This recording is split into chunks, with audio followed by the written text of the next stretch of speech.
Stay tuned to see all the tips, tricks, and secrets to making the best oxtail stew with rice and butter beans. Trust me, you want to see this recipe. So now let's take a bite of these oxtails. Look at that, y'all. So tender and so juicy. So let's get to cooking. We're going to start off with our first set of oxtails. Look at how big and meaty these are.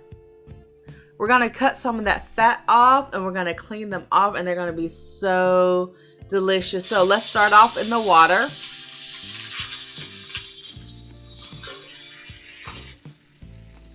Look at that beautiful oxtail. The bone is in the middle and you can see some of the fat on the outside. We're going to cut that off as needed so that our final product isn't fatty. This is a beef neck bone, mostly bone, not that much meat. So we're going to just put all of our oxtails and all of our beef neck bones in the bowl of water so that they can soak and become clean. We're going to add some lemon and squeeze the actual lemon wedges, squeeze the juice into the meat to clean them off completely. So squeeze the juice. I do this with my beef, pork, and chicken to clean my meat fully. Citrus juice is a great item to clean your meat, and then rinse it off. You can see some of the grit and grime coming off in the water bowl. And I'm also using my lemon wedges to rub off my meat and then rinse them off later.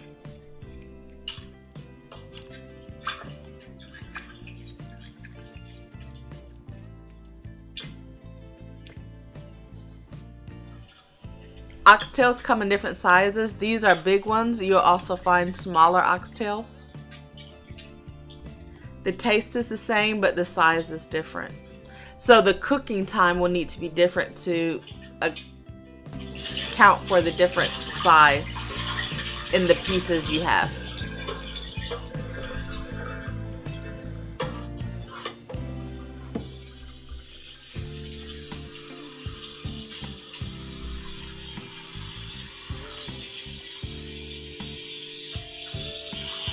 So pretty.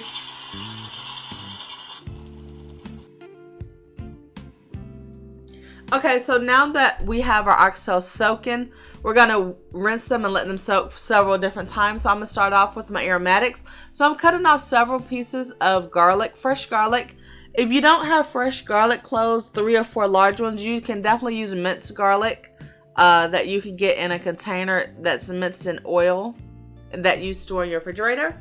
But for these fresh pieces, I'm just going to cut them out of the big head of garlic and then use my knife to press them into smaller pieces and then slice them down as you see me doing here.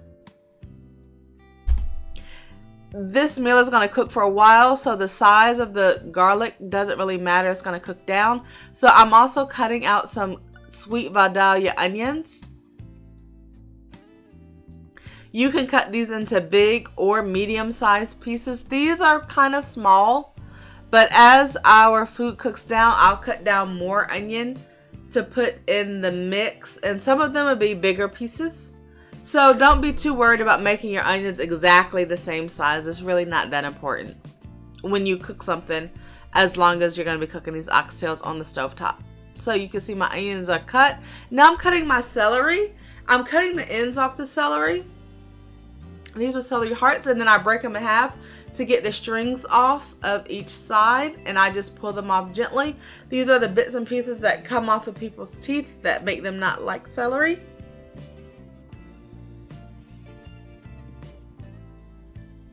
A watcher on my YouTube page gave me a hint to use my favorite Titan vegetable peeler to peel my celery, which I'm doing here just to see how it comes out. I have a link in my description box below to get this Titan peeler. This peeler is awesome if you're peeling potatoes or anything else.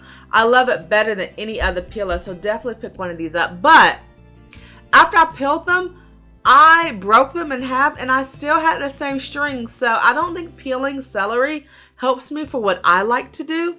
I like to break them in half and get all the strings off, but for different vegetables, I definitely use my peeler, like potatoes and apples and other fruits and vegetables. So just cut your celery slowly with a knife. It's not that important that you go so fast like a chef on TV. Just, you need to get them cut without cutting yourself, which is most important. So here I'm cutting some bell pepper. This is green bell pepper. I'm cutting one now to put at the beginning of the cooking process. I'm also going to cut one up later. I like to have my vegetables cooked at different levels. So I took my oxtails out of the water cleaning solution.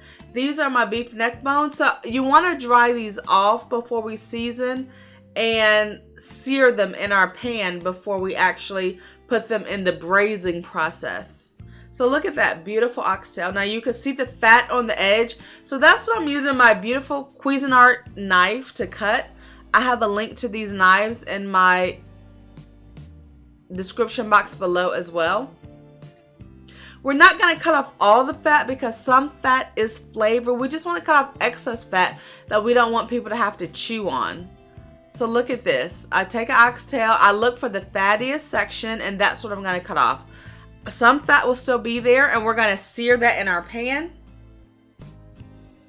Before we do that though, we're going to season it. So I'm starting off with my oxtails and neck bones in a bowl, and I'm using my onion powder. I'm seasoning liberally everything that doesn't contain sodium because I love the flavor. Next up is our garlic powder.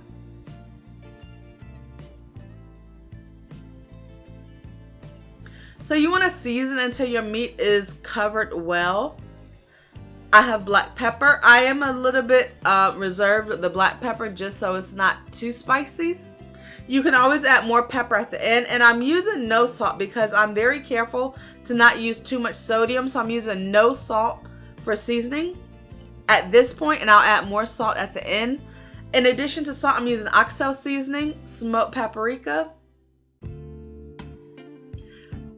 liquid smoke. So you want to add enough just so your meat is sufficiently covered. Now these seasonings I'm going to use at the end while the meat is actually in the pot stewing. Bay leaves, thyme leaves, and my garlic. I don't want to sear these three particular seasonings. So to start off my sear, I'm going to use avocado oil. You could use olive oil or canola oil or soybean oil if any of those suit your fancy. Just add your oil to heat up your pan, and then we're going to add in our meat. So I'm adding in my oxtails. I decided not to add in my beef neck bones because beef neck bones are mostly bones, and so that's not going to sear well anyway. So I'm just searing up my meat to get a nice brown char on those pieces. Look at that. Look at how beautiful and seasoned that looks. So in my red oval Dutch oven, I'm going to add some more avocado oil. This is going to be just to sear off my vegetable aromatics that are already chopped up. So I'm adding all of them, my onions, bell peppers, celery, garlic, and as well as dry seasoning. The dry seasoning will help infuse flavor as the heat heats up our other aromatic vegetables and herbs. So you want this to be on medium heat, not the highest heat, but you want to make sure you have enough oil in there so that none of your vegetables are drying out and scorching the bottom of your pan. Look at that, so beautiful, y'all. The vegetables we have going. The bay leaf is so aromatic, it's so delicious. So I'm adding in some of my oxtail seasoning. That's just going to help season up the whole pan and give it a gentle stir. And if you need to add more oil, definitely go ahead and do that. But I didn't sear my meat, my oxtails directly in this pan because I don't want excess fat to cook in my stew. I just want just enough. So look at our oxtails searing up, y'all. So beautiful. It smells so good. And then this is our pan with our aromatic vegetables. We're just going to give them a gentle stir and let them become translucent. We're not really trying to get these brown. These are going to stew down for several hours. So just give them a nice stir. And now I'm adding about 4 cups of water. The amount of liquid you want to add depends on the amount of meat. I love my OXO measuring cup because it shows the quantity easily. I'm not using chicken stock or beef stock because this meat is going to stew down for 3 or 4 hours, and so all of that flavor from the meat is going to render into our water. If you have chicken stock or beef stock and you want to use it, that's okay, but it's really not necessary. So once your meat comes up to the proper sear, we're going to add it to our bowl of our pot of seasoned vegetables. Now you'll notice I'm adding my neck bones to the pot without searing them. These neck bones, like I mentioned before, are mostly bones, so it wouldn't do us any good really to sear them off. So this is my personal preference, just to put them in the pot to boil. If you do your beef neck bones and your oxtail differently, leave me a comment in the detailed comment section below to let me know specifically how you do it, because I like hearing how other people do their recipes and how they cook their food. This is the best way that I saw, but if you have a different method, please let me know your details and I might make it that way the next time. So now that we have our meat added to our delicious water to make broth, we're going to make our rice that we're going to eat with this meat. So I'm using parboiled rice from Sam's Club. This is a 25-pound box. It only cost me $11, which is a great supply for the year. I'm using my Trader Joe's veganless chicken seasoning. If you don't have this, you can use chicken broth or veggie broth. For my rice, I always use the recipe I learned from my mom. I start off my pot with a little bit of oil, since it's not that good at non-sticking anymore since it's so old. And then after that, I use 2 cups of liquid per 1 cup of rice. So this is my 1 cup of rice. And then later you'll see me adding another cup. So in total, I'm using 2 cups of rice, 4 cups of liquid. Your liquid could be water, it could be chicken broth or veggie broth. But here I'm using water since I'm adding separate seasoning. So this is my total of 2 cups of parboiled rice. Some people use other types of rice and you might use a different quantity of water, so that's up to you. I just know what works for me with my rice pot, my rice, and my water. So after I added my water and rice, I give it a gentle stir before I add my seasoning. This Trader Joe's rice vegan chicken seasoning really is delicious. Like, I don't know how else to explain it. I don't know how it's vegan. It doesn't contain soy, but it's super good. It doesn't contain chicken because it's vegan. So if you can get your hands on it, I definitely recommend it. So for this aroma rice pot, all I have to do is press the power on button and then the white rice button. There's also a button for brown rice and it'll cook it for a different amount of time. So after your beef neck bones and oxtails cook for a couple of hours, you want to give them a stir. You want to lift it up and see how the broth tastes. See if you need to add more seasoning. You can see that beef neck bone, all of the beef is so tender that it's falling off the bone.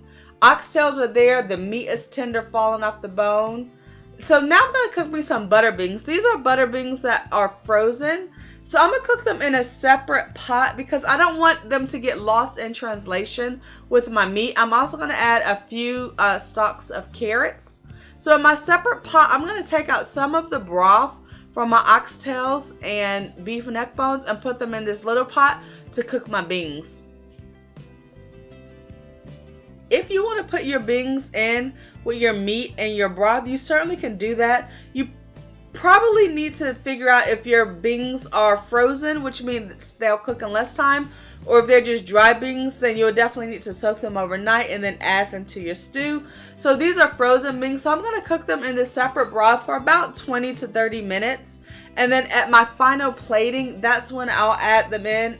I'll add them in probably about 10 minutes before my pot is completely finished, and then add additional beans into my final presentation. You'll see all of this in the video. So now that my beef is almost cooked, I'm going to add some browning seasoning sauce. This is going to help the meat and the broth part to be a little bit darker. It also adds a little bit flavoring, and you can see me move the flavoring in between the pieces of meat with my rounded spatula with holes. This meat smells so good at this point, y'all. It is so hard to resist eating all of it, to be honest. Look at this fork, y'all. I'm getting this meat fork tender. But I'm still going to let it cook for another 20-30 minutes. For my beans, they have the seasoned broth, so I'm adding poultry seasoning, garlic powder, onion powder, and then I'm also adding no salt seasoning to it. I chopped up and peeled a couple of carrots and half of a bell pepper. So I'm going to add these in. Around this time, about 20 minutes later, my rice is finished cooking and I heard my aroma rice cooker beeping. So I used a spoon and I spooned out some of my white rice. I want to try to make my rice in a molded bowl for presentation. We're going to see how that comes out at the end. Basically, you want to take your rice out into a small bowl and press it in firmly into the mold that you're going to want to take it out of. So leave me a comment below and let me know, do you think this is going to work for me or not, y'all? I'm not used to being fancy with my rice, but it's so delicious. I just want to see how beautiful I can make it as well. So now that my oxtails have cooked for about 3.5 hours, what I'm going to do is pull out my oxtails and neck bones and sit them in a pan to the side while I thicken up my stew broth, as well as cook my additional vegetables like carrot and bell peppers. I don't want the meat to be completely off of the oxtail bone, because then it'd just look like beef stew, which if that's what I wanted, I could have just bought beef chuck roast for a fraction of the cost, right? So I want the meat to be falling off the bone but still have the integrity of its shape on the bone, so you can clearly see that it's an oxtail. So some people may not do this step, but this is how I like to do it. So I'm pulling out with a slotted spoon all of the meat. I don't want my meat to overcook and the texture become mealy, so this is how I like to do it. If you do your stew differently, please leave me some details in the comment section, because I like learning from different people. Look at all that beautiful flavor. So now I'm adding some browning seasoning. This browning seasoning adds flavor as well as darken up the color. I'm not measuring out. You just want to start with a couple of teaspoons. It really depends upon how much stew you have in your pot. And I'm just giving it a stir to see how the color looks. You'll notice it looks like the size of my pots is dirty, but it's not. If you watch the beginning of the video, you know that this is a clean pot, but the meat and stew was taller in the pot, and it's reduced down over these 3.5 hours, and that's what really gives it this beautiful, intense flavor. So now that I added my browning seasoning, I'm adding in the fresh carrots, some additional bell peppers, because I want these to be soft but not completely mushy. So they're going to cook for about 10 or 15 more minutes before we actually serve up the dish. So I'm going to give it a stir. The reason I add some vegetables in the beginning is because it releases its juices and flavors at the beginning. So now that I've had my vegetables boiling in the stew to cook down, now I'm going to add my cornstarch slurry to thicken it up. So this is going to change it from being more of a dark broth to a soup or stew. So I use 1 tablespoon of cornstarch to 1 tablespoon cool water. So here I use about 2 tablespoons of cornstarch and then 2 tablespoons of water. You can certainly add more or less to make the thickness of your stew to your liking. I just want to mix up my cornstarch and water in a measuring cup so that there's no lumps in it.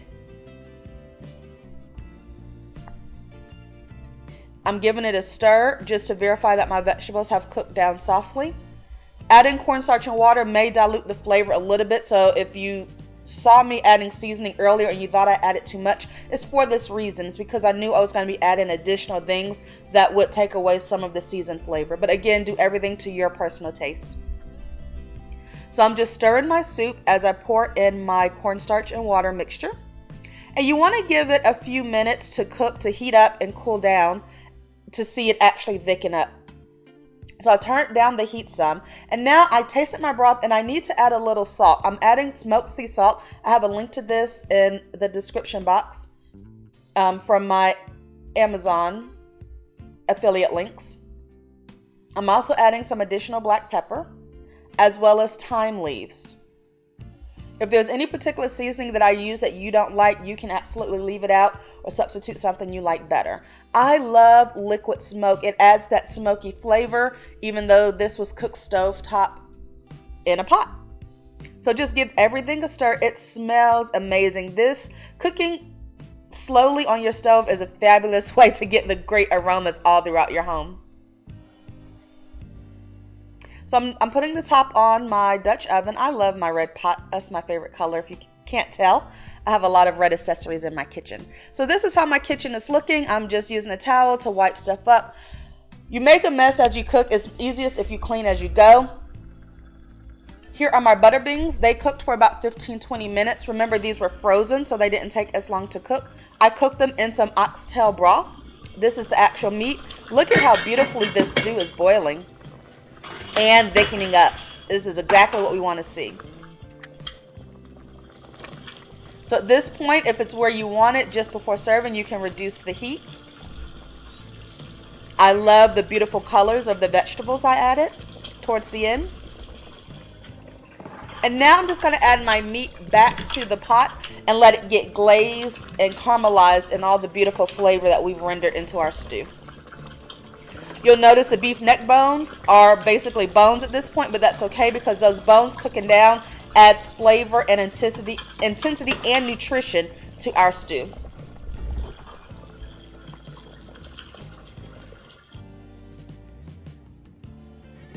So I let it simmer for a few more minutes, and look at that, y'all.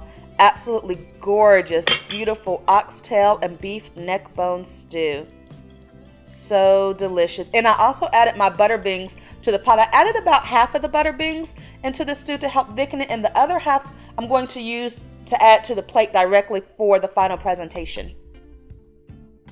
But if you wanted to cook your beans all in the pot with the meat, you absolutely could. I just choose to do it differently, and look at that. That's the beef neck bone, rendering off some of the beef broth flavor. And now we're going to plate it up. So I have my oxtails, and then this is the cup of rice that I molded, and I'm going to flip it in my hand and see how it works. I've never done this before, y'all. Ooh, it came out nice, but I flipped it on my hand instead of a plate, so it's going to be kind of hard to get it neatly into the bowl. This is my serving of oxtail, so I'm touching it with my bare hand. It's okay. It came out okay. I'll probably play with this a little bit more to get the beautiful molded rice presentation. But for now, I'm adding in the pieces of carrot and bell peppers to make it pretty so I can get some nice pictures. If you're not on my Instagram or Facebook page, both under the name Tanny Cooks, go ahead and take a look at those sites as well. I put up a lot of pictures from my YouTube videos and my cooking there. And look at that, y'all. Beautiful oxtail stew with vegetables, butter beans, and rice. These are 2 to-go plates I'm making for my family. They like to suck on the bones, and so they are included in the stew. Thank you so much for watching this video. If you found this recipe helpful, please click like and share it with your friends and family on Facebook. Thank you.